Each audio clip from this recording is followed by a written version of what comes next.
নমস্কার বন্ধুরা, আমি পূর্ণিমা আর আপনারা দেখছেন আমার চ্যানেল ফুলমুন কিচেন। তো আজকে আমি বানাতে চলেছি মালাই পনির। তো আপনারা দেখতে থাকুন পুরো ভিডিওটি। আমি প্রথমে 500 পনির নিয়ে নিয়েছি।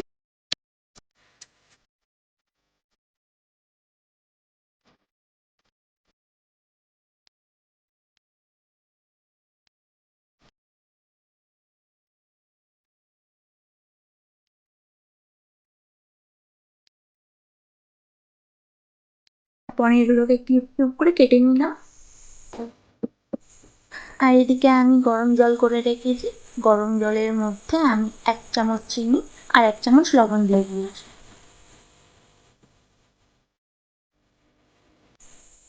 এই গরম জলের মধ্যে আমি কিউব করে রাখা পনিরগুলোকে দিয়ে দিলাম, যাতে পনিরের মধ্যে নুন আর একটু মিষ্টিটা যায়, যাতে পনিরটা খেতে একটু সুস্বাদু লাগে। আমি কড়াইতে তেল দিয়ে দেবো, আর তেলটা গরম হওয়ার পরে অবশ্যই পনিরগুলো দেবো, না হলে কড়াইতে পনিরগুলো লেগে যেতে পারে। তো আমি পনিরগুলোকে লাল করে ভেজে নিয়েছি। আপনারা যারা দেখছেন আমার চ্যানেল, তো অবশ্যই সাবস্ক্রাইব করবেন এমন অনেক রকম ভিডিও দেখার জন্য, আর লাইক করতে ভুলবেন না। আমি 3-4 টুকরো এলাচ দিয়ে নিয়েছি, একটু দারচিনি, আর নিয়ে নিয়েছি একটু তেজপাতা। আমি একটু বাদাম দিয়ে নিয়েছি যাতে একটু গ্রেভিটা হয়ে যায়। তো তোমরা চাইলে একটু বেশি দুধ দিতে পারো, সমস্যা নেই, বাদামটা স্কিপ করলেও চলবে। আমি 500 পনিরের জন্য 500 দুধ নিয়েছি।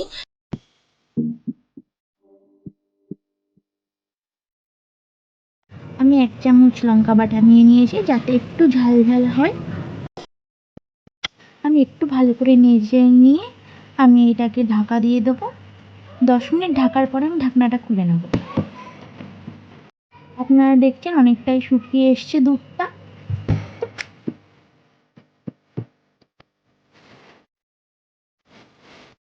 তো দুধটা 50% শুকিয়ে যাওয়ার পরে আমি পনিরগুলো দুধের মধ্যে দিয়ে দেবো।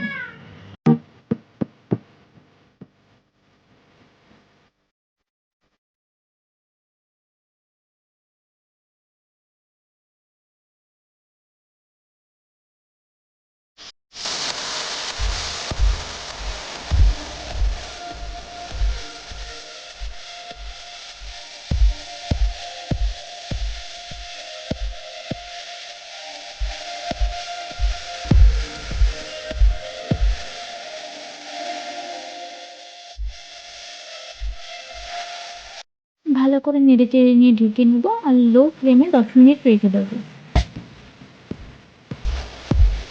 তোমরা দেখতে পাচ্ছি কতটাই শুকিয়ে গেছে।